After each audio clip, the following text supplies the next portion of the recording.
Operation Sindoor విజయవంతమైన సందర్భంగా సాయుధ బలగాలను కొనియాడుతూ బీజేపీ దేశవ్యాప్తంగా తిరంగా యాత్ర నిర్వహిస్తోంది. హైదరాబాద్లో అంబర్పేటలో ప్రారంభమైన యాత్రలో కేంద్ర మంత్రి కిషన్ రెడ్డి పాల్గొన్నారు.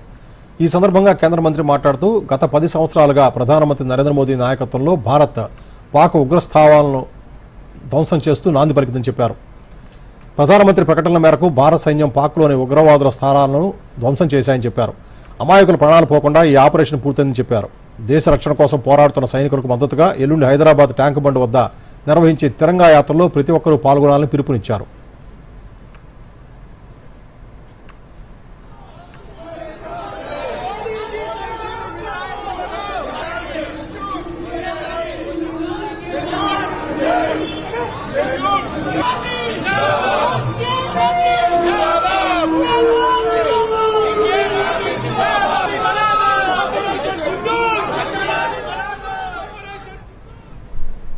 ఉగ్రవాదానికి వ్యతిరేకంగా భారతదేశం ప్రారంభించినటువంటి ఆపరేషన్ సింధూర్ మిలిటరీ ఆపరేషన్ ఎంతో విజయవంతమైంది.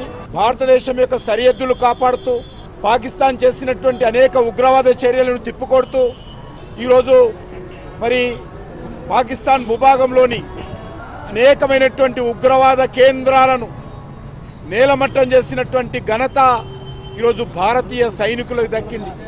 నూతన భారత్, ఇది నయా భారత్, నరేంద్ర మోడీ గారి నేతృత్వంలో ఈరోజు భారత సైన్యము వీరోచితమైనటువంటి మరి పోరాట పటిమ ప్రదర్శించి పాకిస్తాన్లో ఉన్నటువంటి అనేకమైనటువంటి ఉగ్రవాద కేంద్రాలను తుదముట్టించి పాకిస్తాన్ సైన్యానికి చెందినటువంటి అనేకమైనటువంటి కేంద్రాలను ఈరోజు భారత సైనికులు అనేక రకాలుగా ఈరోజు పోరాటాలు కొనసాగి